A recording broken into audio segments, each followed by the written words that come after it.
నోరు అదుపులో పెట్టుకో కాలవ శ్రీనివాసులు రంగయ్యను విమర్శించే స్థాయి నీకు లేదని తెలియజేస్తూ రాయదుర్గం నియోజకవర్గం బొమ్మనహల్ మండల వాల్మీకి నాయకులు నిన్నటి రోజు కళ్యాణదుర్గంలో ఒక పక్క ఎంపీ అభ్యర్థి టీడీపీ అంబికా లక్ష్మీనారాయణ గారిని, రెండో పక్క అమిలినేని కాంట్రాక్టర్ బడా కాంట్రాక్టర్ అయినటువంటి సురేంద్ర బాబు గారిని పక్కన కూర్చోపెట్టుకుని మధ్యలో గౌరవనీయులైన తలారి రంగయ్య గారి గురించి చాలా నీచంగా మాట్లాడడం జరిగింది. కాళేశ్వర గారు, మీరు అక్కడికి వెళ్లి కళ్యాణదుర్గంలో బోయలు రంగయ్య గారికి ఓటేద్దని చెప్తున్నారు.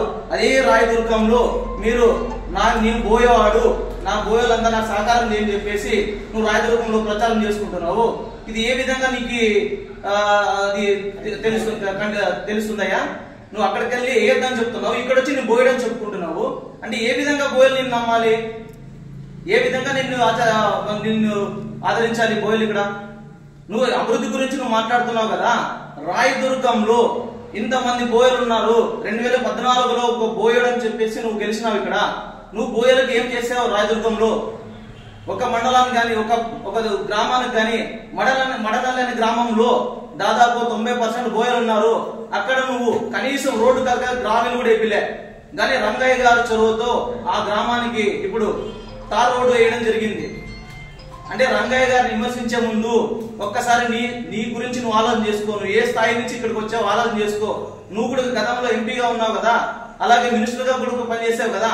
ఎంతమందిని బోయల్ని నువ్వు పైకి తీసుకొచ్చావు? ఎంతమంది బోయల గురించి నువ్వు ఆలోచన చేసావు? అలాగే మన ఎంపీ గారు మన ఎస్టీ గురించి పార్లమెంట్ లో ఆయన ఎంతో చాకచక్యంగా ఎంతో తెలుగుపరుడైన ఆయన చాలా చక్కగా ఎస్టీ గురించి వివరణ ఇవ్వడం జరిగింది. అలాగే నువ్వు ఏం మాట్లాడావు, ఏం చేసావు? ఓన్లీ చంద్రబాబు లోకేష్ భజన చేసుకుంటూ ఈ రాయదుర్గం సీటు కూడా నీకు కన్ఫర్మ్ లేకపోతే నువ్వు చంద్రబాబు కాలు పట్టుకుని అలాగే లోకేష్ కాలు పట్టుకుని నువ్వు రాయదుర్గం సీట్ సంపాదించుకున్నావు. ఇది గుర్తుపెట్టుకో. నీకు ఇక్కడ రాయదుర్గం సీట్ ఇచ్చే కూడా వారికి సముఖంగా లేదు. ఎందుకంటే 2019 ఇదే బోయలో నేను చిత్తుగా ఓడించారు. ఇది గుర్తుపెట్టుకుని నువ్వు మర్చిపో. ఇంకొకసారి కానీ మచ్చలేని తలరంగయ్య గారి గురించి కానీ బోయల వాల్మీకుల గురించి కానీ నువ్వు మాట్లాడే అర్హత నీకు లేదని చెప్పేసి మేము ఈ బొమ్మన మండలం వాల్మీకుల బోయల నుంచి హెచ్చరిస్తున్నాము. జై వాల్మీకి.